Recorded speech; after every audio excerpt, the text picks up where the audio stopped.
I have only been to Japan a few times in my life, but there was one moment during one of my visits that struck me to my core. So stick with me to learn what God did on this particular subway line. Now let's get started.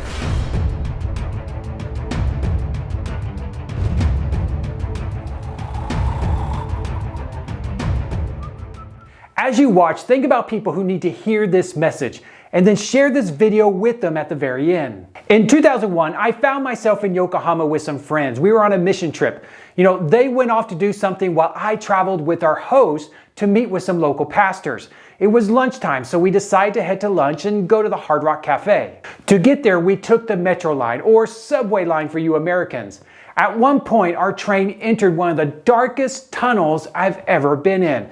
And I mean, there was no light whatsoever. I don't even recall what happened, but we were lightless. And then suddenly, it was like God swooped down from heaven to whisper ever so softly in my ears, "This darkness can be eternal, which is why you need to get the gospel to those who lack access to it." Now, the darkness I was experiencing in that moment had nothing to do with the difference between heaven and hell. It was merely a lighting issue, that's all. But God used it to illustrate a critical point. Every one of us, apart from Christ, is an object of God's wrath, whether we like it or not.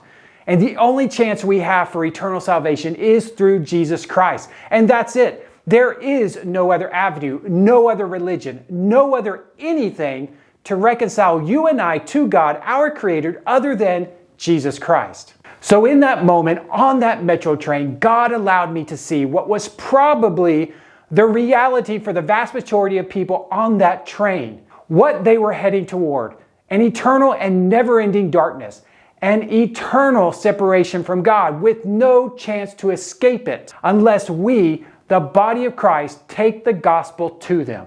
The Japanese on that train represent all the people in this world who lack gospel access. They do not represent all the lost in places like the Bible Belt who have never heard the gospel because we Christians are not obeying Christ and sharing it. They represent those who have never heard because there isn't anyone within close proximity to say anything to them about it. As the body of Christ, we have been tasked with delivering the greatest message of all time to all nations, not just the friendly ones or just to our neighbors. We have been tasked with taking the gospel to all nations, regardless of what it may cost us to do it. If we refuse to do whatever it takes because we're uncomfortable or fearful, or let's say whatever reason we can muster up, we are hoarders of the gospel. And hoarding is not something God designed us to do. In fact, hoarding is the antithesis of the calling He has given each one of us. Now, if you'd like to know how you can deliver the gospel to those without gospel access, and there are many ways for you to be involved,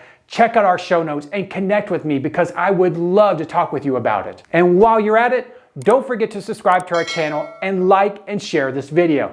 I'll see you next time.